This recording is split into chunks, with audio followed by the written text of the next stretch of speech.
இந்த ஆலயத்துக்கு வரக்கூடிய பக்தர்கள் வந்து முதல்ல தரிசனம் பண்ண வேண்டிய இடம் எதுன்னு பார்த்தீங்கன்னா பாதம், பைரவருடைய பாதம்.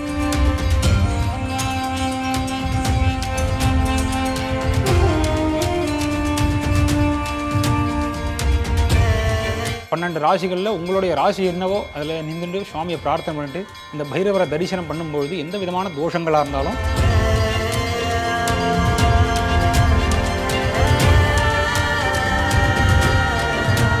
ஆஞ்சநேயருக்கு நம்ம சன்னதி கட்டும்பொழுது லிங்க வடிவான பாறை கிடைக்கும்பொழுது சிவனுடைய சாநித்தியம் இருக்கிறதுனால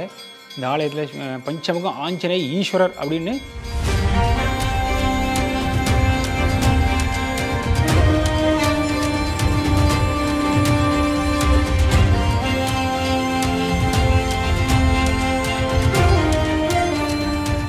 ஹர ஹர நம பார்வதி பதகே ஹர ஹர மகாதேவாம்